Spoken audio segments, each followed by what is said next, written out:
하나님의 말씀 이사야서 45장 8절부터 17절 말씀입니다. 하늘이여 위로부터 공의를 뿌리며 구름이여 을을 부를지어다. 땅이여 열려서 구원을 싹트게 하고 공의도 함께 돋게 할지어다. 나 여호와가 이 일을 창조하였느니라. 질그릇 조각 중 한 조각 같은 자가 자기를 지으신 이와 더불어 다툴진대 화 있을진저 진흙이 토기장이에게 너는 무엇을 만드느냐 또는 내가 만든 것이 그는 손이 없다 말할 수 있겠느냐. 아버지에게는 무엇을 낳았소 하고 묻고 어머니에게는 무엇을 낳으려고 해산의 수고를 하였소 하고 묻는 자는 화 있을진저. 이스라엘의 거룩하신 이 곧 이스라엘을 지으신 여호와께서 이같이 이르시되 너희가 장래일을 내게 물으며 또 내 아들들과 내 손으로 한 일에 관하여 내게 명령하려느냐. 내가 땅을 만들고 그 위에 사람을 창조하였으며 내가 내 손으로 하늘을 펴고 하늘의 모든 군대에게 명령하였노라. 내가 공의로 그를 일으킨지라 그의 모든 길을 곧게 하리니 그가 나의 성읍을 건축할 것이며 사로잡힌 내 백성을 값이나 갚음이 없이 놓으리라. 만군의 여호와의 말이니라 하셨느니라. 여호와께서 이같이 말씀하시되 애굽의 소득과 구스가 무역한 것과 스바의 장대한 남자들이 내게로 건너와서 내게 속할 것이요 그들이 너를 따를 것이니라. 사슬에 매여 건너와서 내게 굴복하고 간구하기를 하나님이 과연 내게 계시고 그 외에는 다른 하나님이 없다 하리라 하시니라. 구원자 이스라엘의 하나님이시여 진실로 주는 스스로 숨어 계시는 하나님이시니이다. 우상을 만드는 자는 부끄러움을 당하며 욕을 받아 다 함께 수욕 중에 들어갈 것이로되 이스라엘은 여호와께 구원을 받아 영원한 구원을 얻으리니 너희가 영원히 부끄러움을 당하거나 욕을 받지 아니하리로다. 아멘. 군대에서 상관의 명령은 절대적입니다. 이런 상관의 명령에 불복종하게 된다면 그 병사는 이 벌을 면하지 못하게 될 것입니다. 특히나 어떤 전쟁 중에 이 상관의 명령에 불복종하게 된다면 그 사람은 즉결 처분을 받게 됩니다. 이와 비슷하게 이 고대 사회의 이 대부분 나라들 또한 이 왕이라는 절대 권력을 가지고 있었습니다. 이 왕 앞에 모든 사람들이 복종을 하죠. 거기에 함부로 반대를 하거나 이 토를 달거나 할 수 없었습니다. 하나님께서는 지금 이스라엘을 구원하시고자 이방인인 이 고레스를 사용하고 있습니다. 이 고레스라는 이방 왕을 사용하시는 것에 대해서 어쩌면 이스라엘 백성들은 잘 이해가 되지 않았을 수도 있습니다.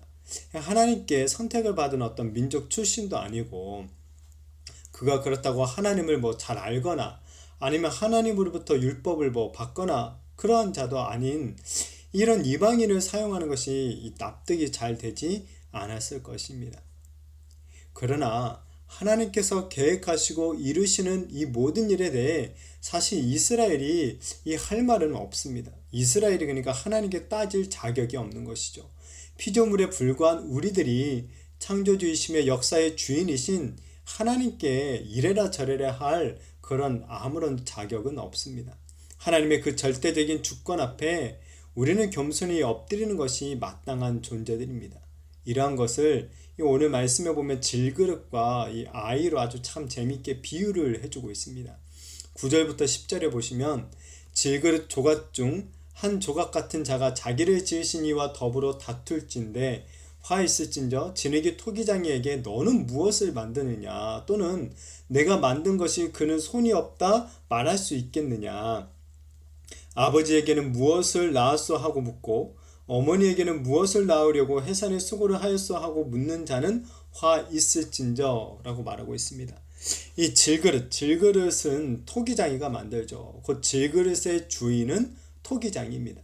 그런데 질그릇이 자기를 만든 이 토기장이에게 따지는 것입니다. 무엇을 만들고 있느냐?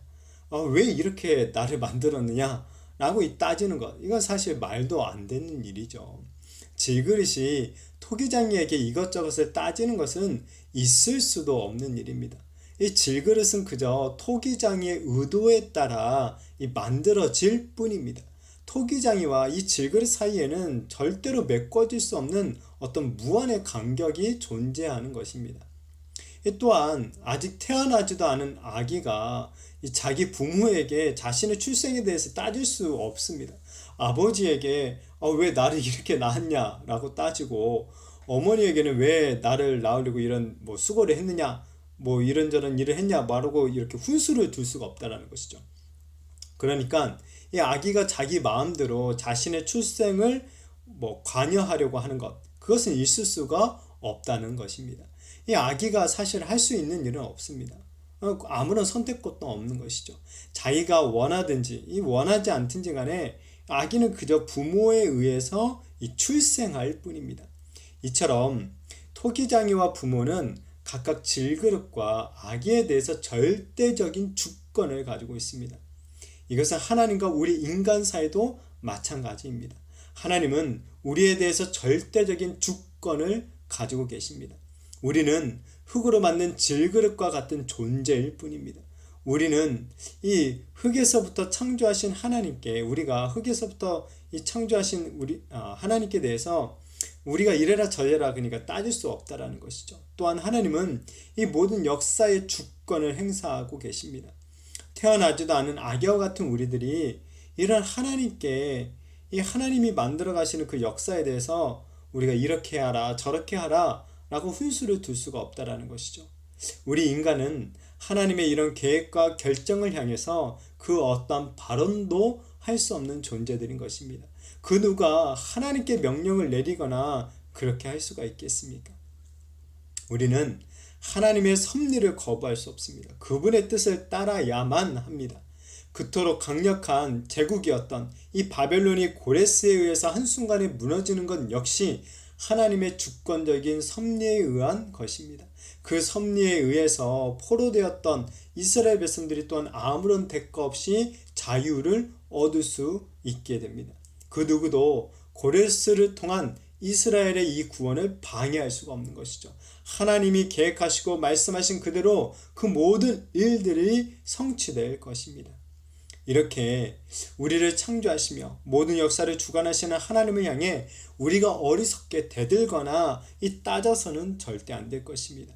그런데도 우리는 때때로 하나님께 내 뜻을 관철시키려고 하는 그런 시도들을 하지 않습니까? 하나님께 기도하면서 내 뜻과 내 계획을 아주 강조합니다. 내 뜻대로 안 해주면 죽겠다라고까지 협박하며 시도를 합니다. 이 질그릇도 되지 않는 우리가 창조주이시며 역사의 주인이시고 정말 우리를 일방적으로 구원해 주신 그 하나님 앞에 마치 주인 노릇을 하려고 하는 것이죠. 내 인생은 내 것이다 라고 착각하면서 얼마나 하나님을 종 부리듯이 이것 주십시오 저것 주십시오 하는지 모르겠습니다. 우리 예수님의 기도를 한번 잘 생각해 보시기 바랍니다. 예수님께서도 처음에는 자신의 어떤 솔직한 마음을 고백하셨죠. 그렇지만 결국 기도를 어떻게 마무리하셨습니까? 아버지의 뜻대로 되어지기를 원한다. 아버지의 뜻이 이루어지기를 원한다 라고 기도하셨습니다. 내 뜻보다는 하나님의 뜻이, 내 계획보다는 하나님의 계획이 이루어지기를 간절히 원하셨던 것입니다. 우리는 하나님과 우리 자신과의 이런 관계를 뒤집어서는 절대 안 됩니다. 아니 사실 우리가 뒤집으려고 해도 이것은 결코 뒤집어질 수도 없습니다. 우리의 작은 지혜로 하나님의 그 크신 섭리를 다 이해하려는 것 어리석은 일에 불과할 뿐입니다. 우리가 해야 될 일은 다 이해할 수 없을 때라도 하나님을 믿고 하나님의 뜻에 순종하며 나아가는 것입니다. 중요한 것은 내 어떤 자신의 생각이나 계획이나 감정이 아닙니다. 또한 세상이 어떻게 보느냐도 사실 중요한 것이 아닙니다. 더 중요한 것은 바로 하나님 자체입니다. 하나님을 먼저 생각하며 겸손히 하나님의 말씀에 순종하는 것입니다. 내 생각을 내려놓고 믿음으로 하나님의 뜻에 복종하며 나아가는 것입니다. 나보다도 이 세상보다도 훨씬 더 크고 능력이 많으시며 이 역사의 주인이 되시는 하나님께서 이루실 그 일들을 기대하면서 하루하루 이 순종하는 삶을 살아가야 하는 것입니다. 그럴 때 우리는 비로소 하나님께서 이루시는 놀라운 역사를 경험하게 되는 것입니다. 하나님께서 이루어 가시는 그 놀라운 구원의 은혜를 누릴 수 있게 되는 것입니다. 정말 원하기는 우리의 창조주이시며 우리의 주인이시며 우리의 구원자 되신 그 하나님 앞에 더욱 겸손하게 정말 낮은 마음과 이 낮은 태도를 가지며 나아가는 우리들이 되어지기를 바랍니다.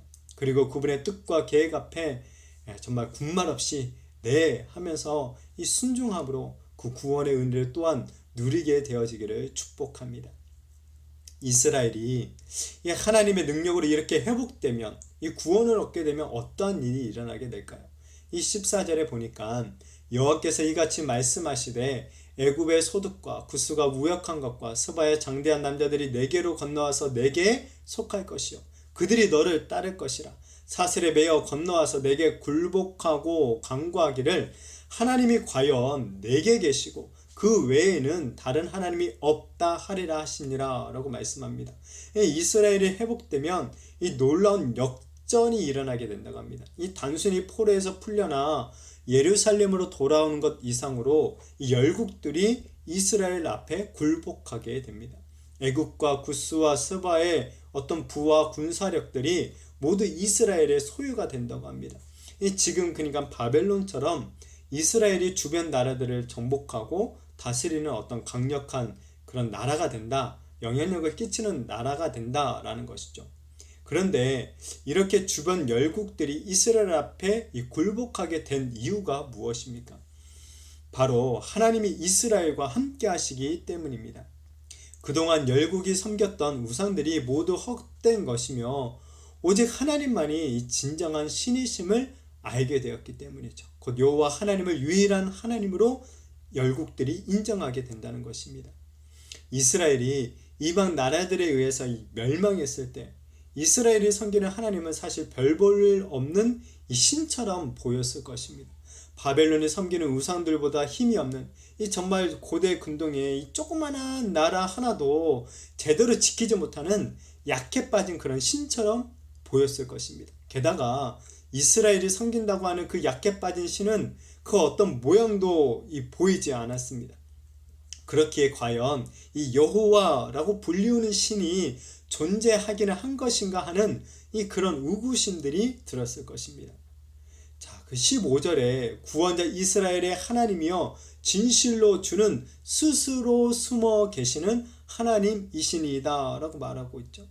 이스라엘을 구원하신 하나님이 그동안 눈에 보이지 않았습니다. 이스라엘이 바벨론에 의해 망할 때 수많은 이스라엘 백성들이 포로로 붙잡혀 갈 때 하나님이 보이지 않았습니다. 또는 하나님께서 스스로 이스라엘에 대해서 얼굴을 가리시는 그런 심판을 내리신 것처럼 보이기도 합니다. 또는 우상은 눈에 보이지만 하나님은 그 어떤 형상도 만들지 않았기 때문에 또 눈에 보이지 않는 것이죠. 정말 눈에 보이는 우상과 달리 눈에 보이지 않는 이 하나님은 마치 없는 하나님처럼 느껴졌을지도 모릅니다. 그러나 이렇게 스스로 숨어 계시는 하나님은 이스라엘을 결국 구원해 주신다는 것입니다. 이 약해 보였던, 눈에 보이지 않았던 그 하나님께서 이스라엘을 놀랍게 구원해 주시는 것입니다. 그것도 영원한 구원을 주시는 것이죠. 하나님께서는 이스라엘이 다시 열국에게 부끄러움과 욕을 당하지 않는 영원한 구원을 베풀어 주시는 것입니다. 이런 하나님의 구원을 보면서 열국의 하나님을 인정하게 된다는 것이죠. 하나님만이 진정으로 이 역사의 주인이 되신다는 것을, 하나님만이 진정으로 우리들을 구원하시는 분이시다라는 것을 인정하게 되는 것입니다. 우리는 이 눈에 보이는 것이 전부인 양 착각할 때가 참 많이 있습니다. 그러나 오늘 말씀은 오히려 우리 눈에 보이지 않는 진정한 주권자가 계신다라는 것을 보여주고 있습니다. 세상의 관점에서는 정말 약해 빠진 것처럼 보이지만 역설적이게도 눈에 보이지 않게 모든 역사를 주관하시며 자기 백성들의 구원을 이끌어 가시는 이 전지전능하신 하나님이 계심을 오늘 보여주고 있습니다. 이런 눈에 보이지 않는 이 정말 스스로 숨어 계시지만 지금도 여전히 살아서 역사하시는 하나님을 온전히 믿고 신뢰하며 이 그분 안에 거하는 자들은 결국 영원한 구원을 누리게 될 줄로 믿으시기를 바랍니다. 때로 하나님이 정말 우리의 삶에 참 무관심하신 것 같고 나의 이 간절한 부르짖음에 하나님이 정말 숨어 계시는 것처럼 느껴질 때도 있습니다. 그러나 그럴 때라도 여전히 오늘 또 우리의 구원을 위해서 열심히 일하고 계시는 그 하나님을 기억하시기를 바랍니다. 결국에는 이 반전의 역사를 이루시며 우리를 영원한 구원의 은혜를 누리게 하실 하나님을 온전히 신뢰하게 되어지기를 바랍니다. 왜 숨어 있냐고, 왜 안 보이냐고 더 이상 따지지 마시고 대신 하나님의 구원을 기대하며 오늘 하루도 하나님의 말씀에 순종하는 삶을 살아가시기를 바랍니다. 말씀에 순종하는 것, 지금 당장은 이 세상에서 부끄러움을 당하는 것 같고 이 사람들에게 욕을 먹는 것 같아 보일 수도 있습니다. 그러나 오늘 하나님은 자기 안에 거하는 자들에게 영원한 구원을 주실 것을 말씀하고 있습니다. 그리고 이 구원을 통해서 온 세계 열방, 다른 모든 사람들이 그 앞에 엎드리게 될 것을 또한 말씀해 주고 있습니다. 그 말씀대로 결국에는 모든 것을 이루시는 그 하나님을 온전히 신뢰하시기를 바랍니다. 그래서 정말 하나님께서 이루시는 그 영원한 구원을 온전히 누리게 되는 저와 우리 모든 성도님들이 되시기를 예수님의 이름으로 축복합니다.